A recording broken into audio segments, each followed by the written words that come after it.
हम पूरा काम भी करते थे, खाना भी मिलता ही नहीं था। हम बासी सड़ा सब खाने के लिए तैयार थे, लेकिन वो सब भी नहीं देती थी हमें। खाना मांगते तो लैट्रिन खिलाती थी, पानी मांगे तो पेशाब खिलाती थी। हमको उल्टा लटका देता था नंगी करके, और बहनों से पिटवाता था डंडा से कि लो मारो।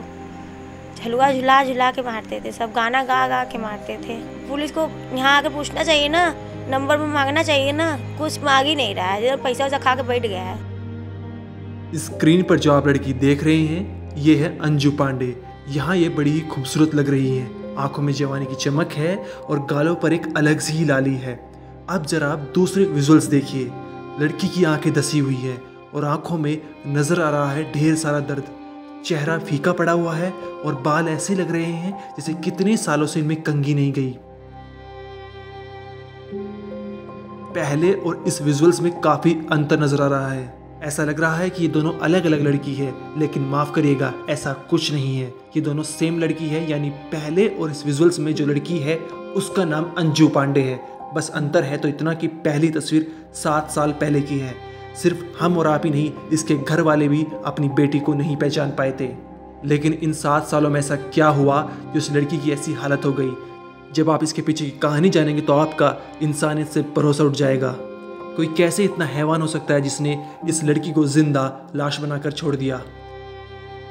यूपी के वाराणसी की रहने वाली अंजू पांडे ने 7 साल पहले वाराणसी के ही रहने वाले संजय पांडे से लव मैरिज की थी। शादी के बाद 6-7 महीने तक सब कुछ अच्छा चला, लेकिन उसके बाद शुरू हुआ ससुराल वालों का तांडव। हैवानियत की चरम पर जाकर ससुराल वालों ने अंजू को इतना टॉर्चर किया, जब आप सुनेंगे तो आपकी रूह कांप जाएगी। लेकिन क्यों ससुराल वालों ने अंजू के साथ ऐसा गंदा और खतरनाक बर्ताव किया, और फिर कैसे अंजू ससुराल से बचकर आई, और साथ ही पुलिस इस केस में क्या एक्शन ले रही है, ये सब कुछ हम आपको इस वीडियो में बताएंगे। लेकिन उससे पहले आप अंजू की आप बीती सुनिए।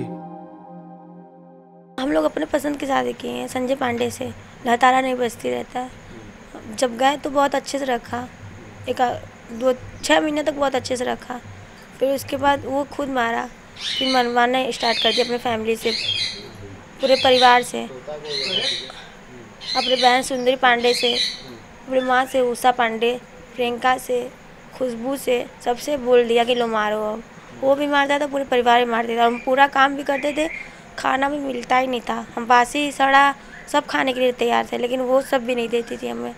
मेरे पे सुंदरी पांडे गरम तेल फेंक दे, अपना लैटरिन, अपना मुँह सब पिलाई खिलाई। खाना मांगे तो लैटरिन दे, पानी मांगे तो पेशाब पिलाए। अपना गुटखा खाने का डब्बा रखी रहती थी, उसको घोर के में पिलाई। बस उसमें हम कूड़ा रख दिए थे तो घोर के पानी में पूरा पिलाई हमको। अपने लैटरिन वैटरिन से मेरा बाल तक काट दी, गरम तेल रिफाइंड तक पिलाई है, फेंकी है सब जगह फेंकी है, जला दी है, हर जगह जलाई है। पूरा हाथ में, सीने के पास, पेट के पास, जंघे के पास मोटा वाला केबल का तार रखी रहती थी। हम बिना कपड़े पर उतार देती थी, बिना कपड़े पर मारती थी हमें।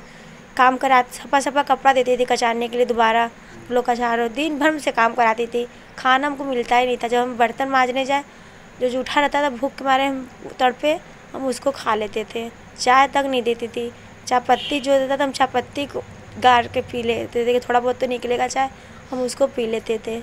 बहुत ज़्यादा मेरे साथ सब की हैं, और मेरा आदमी भी किया। वो देखता था आँख से, हमको उल्टा लटका देता था नंगी करके, और बहनों से पिटवाता था डंडा से कि लो मारो। झलुआ झुला झुला के मारते थे, सब गाना गा गा के मारते थे। बहुत ज़्यादा सब अत्याचार किए मेरे साथ, चक्कू लार के ओट जला दिए। क्यों ये सब कर रहा था वो? और हमेशा भाई को धमकी देती थी, तुम्हारे भाई को मरवा देंगे, कटवा देंगे, उठवा देंगे, तुम्हारे बहन को उठवा देंगे। पापा तुम भागो ना या जाओ ना। हाँ, कुछ बता ना पाए, संपर्क ना कर पाए कुछ। और इसी कारण हम 7 साल तक चुप थे कि मेरे भाई को कुछ करे ना, मेरी माँ बहन को कुछ करे ना। सुना आपने अंजू का दर्द। ये सब सुनकर शायद आप अंदाजा लगा पाए कि ससुराल वालों ने अंजू को किस हद तक तड़पाया। अंजू के पति संजय ने अपनी माँ, बहन और पिता के साथ मिल उसके जीवन को नर्क से भी बदतर बना दिया। अंजू के 2 बच्चे हैं, लेकिन अंजू की सास बच्चों को उससे नहीं मिलने देती। इतना ही नहीं, बच्चों के सामने ही अंजू को मारती थी। एक 5 साल का, एक 4 साल का है। तो वो कभी तुम लोगों के बीच में जब तुम पीटते रहे, टॉर्चर करते? नहीं, सब बच्चे तो हैं, बच्चे को जो आप सिखाएंगे वही सीखेंगे। बच्चे को भी कब्जे में सबका, मम्मी बुलाते ही नहीं थे। सब बेचारे डरे कि हम मार ना खा जाए। एक बार सब रोने लगे, सब मारने लगे, तो बच्चे भी मेरे पीछे हट गए। बच्चे को भी सब छीन लिए हैं। कौन कौन तुमको टॉर्चर करता रहा? पूरा परिवार। कौन कौन लोग हैं? सुंदरी पांडे को सास उषा पांडे, प्रियंका ससुर और खुशबू पांडे। मेरा हस्बैंड मरवाता था, मारता था। सब कोई अच्छा नहीं था घर में, सब एकदम वही थे। संजू पांडे मेरा भाई था, मौसी का लड़का था और मेरी ननद से शादी हुआ है उनका। वो आके देखे भी, कभी भी एक बार नहीं पूछे बहन कैसी हो, वो आके देखते थे। वो खुद चढ़ा देते। वो खुद क्या है कि दीपुआ सुधर जो नहीं, संजय के दूसरा शादी हम करब। हाँ, और तो गवाह में हम शामिल है। मेरे भाई लगते थे वो, मेरी मौसी का लड़का संजू पांडे। और दीपक और सुंदरी का हस्बैंड जो दीपक था, वो गंदे निगाह से देखता था हमें। उसकी औरत मेरा साड़ी उतारता था, गंदे निगाह से देखता था। वो भी बहुत बुरा था। इतना सब कुछ होने के बाद अंजू ने एक हफ्ते पहले ससुराल से भागने का प्लान बनाया। आकर पुलिस में रिपोर्ट दर्ज कराई, लेकिन पुलिस भी कोई कार्रवाई करने को तैयार नहीं। लास्ट में सब बोलने लगी, अब तुम्हारे मुंह पे तेजाब फेंकेंगे। जब देखे तेजाब का सीसी, तो हम डिमांड सैनिक पब्लिक स्कूल है, एक तल्ला के ऊपर से हम कूद के रात में भागे। पेटीकोट ब्लाउज में भागे। हमें नंगे की थी पूरा, लेकिन कूदते समय हम पेटीकोट पहने तब भागे। भाग के कहाँ गए आप? हम मड़ुआ डी गए। फिर परिवार से अपने मायके संपर्क? हाँ, भाई को फ़ोन किए, भाई आया हमको लेने के लिए। तो क्यों ये सब वो अत्याचार कर रहा था? हमेशा कहते थे जाओ अपने घर से पैसा लाओ, घर मेरे नाम करो, ये करो वो करो। हमेशा टॉर्चर करते रहते थे। और भाई को हमेशा धमकी देते थे कि तुम्हारे भाई को उठवा देंगे। 4 लाख रुपए मांगते थे सब। घर वालों से कभी तुमने उनके कहने पे ये सब चीज़ें बताई, पैसा की मांगा जा रहा है? घर वालों से आपने बताया कि घर वाले?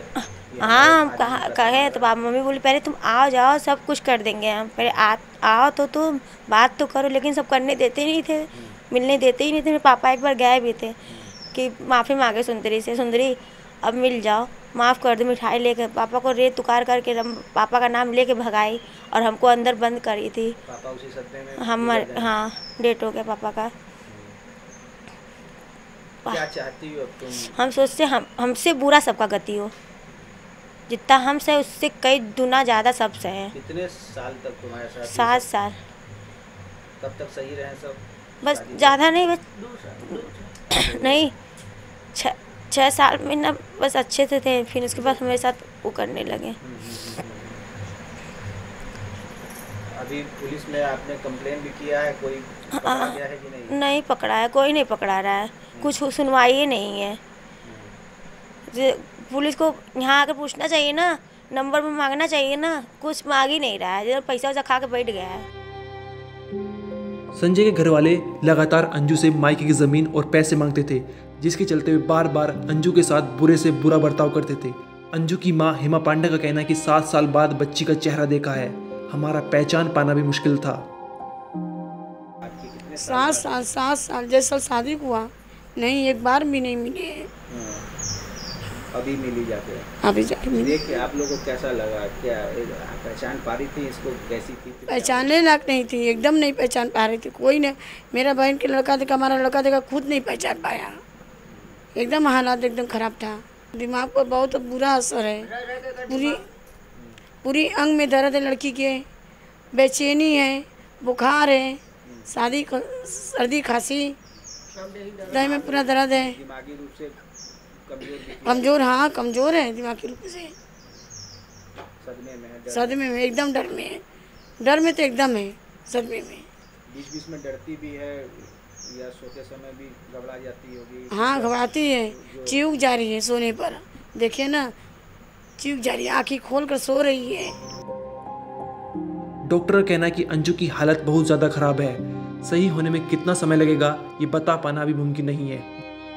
जिस हिसाब से ये लोग बता रही हैं, अंजू पांडे जो हैं, तो उनके हिसाब से तो जो कह रही हैं सच्चाई लग रहा है, क्योंकि जिस हिसाब से उनके शरीर पर सब घाव है, देखने के बाद तो ये हाँ टॉर्चर ही है। तो इनको अच्छे अस्पताल में इलाज की ज़रूरत भी है? बिल्कुल, अच्छे जगह पर हम बोले भी हैं कि अच्छे जगह पर हो सके तो गवर्नमेंट हॉस्पिटल रहे तो और अच्छा रहेगा। ऐसे क्या लग रहा है, ये मानसिक रूप से पूरी तरह से सब बता? मानसिक रूप से ठीक नहीं है। जिस हिसाब से इनसे बात करने पर लग रहा है तो काफ़ी ये डरी हुई हैं। अंजू ने FIR करा दी है, लेकिन अंजू का कहना है कि अभी पुलिस कोई कार्रवाई नहीं कर रही है। हम यही उम्मीद करेंगे इस केस में जल्द से जल्द एक्शन लिया जाए और जो भी सच्चाई है वो सभी के सामने आए। वाराणसी से रोशन जायसवाल के साथ क्राइम तक।